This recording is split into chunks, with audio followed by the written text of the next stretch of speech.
I was deployed to Guantanamo Bay, Cuba, and while I was there, I had been sober about 13 months before I went to Cuba.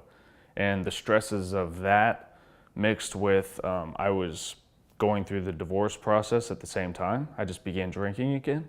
I had already had 2 DUIs prior, one in Ohio, one in Indiana. And so when I got my third one here in Tennessee, I was looking at 7 to 10 years minimum in prison. I was going to be a DUI 3 habitual offender for DUIs.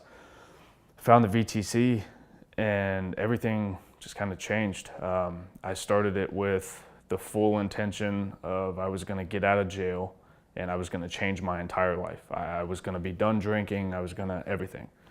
When my fiance bailed me out of jail, got me my attorney, Jeff Grimes, once it started to feel real that I was out again, I started to get that feeling like, okay, I'll do this for a year and I'll go back to drinking and it'll all be okay. As I went through the VTC process, you just realize, if you're willing to open yourself up to it, you realize how there are major, major flaws in each one of us, as service members, as civilians, as husbands, as fathers. And a lot of that we try to mask with alcohol, drugs. We try to put on a persona on social media. We try to do all these things that just make us fit into these groups. And most of the time, if you sit back and really look at it, you realize you'll never truly be what that group labels it to be or how it markets itself. So for me, it was the veteran community. When I came off a deployment from Guantanamo Bay, I wanted to be a veteran. As a veteran, you wear an operator's cap, you drink with your buddies, you do these, you grow a beard, you have tattoos. That's what a veteran is.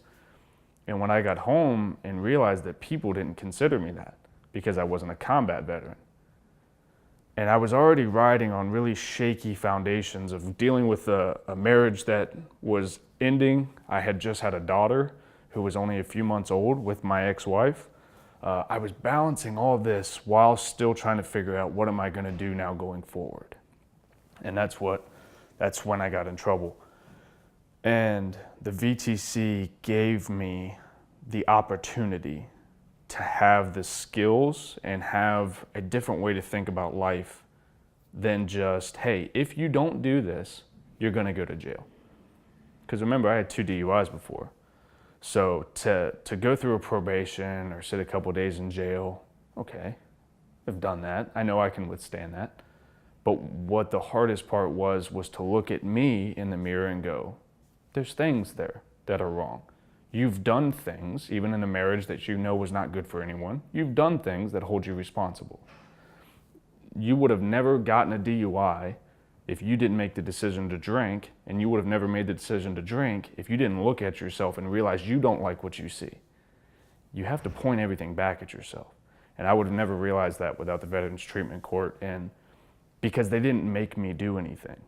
They gave me the opportunity, hey, you can do this, and you can blow into the scram and go to these meetings and do these things, or don't. And I'm not saying you're going to go to jail. You might go to general sessions and you might have a really great lawyer who gets you out of all of it. But we want to offer you the potential to change your entire life.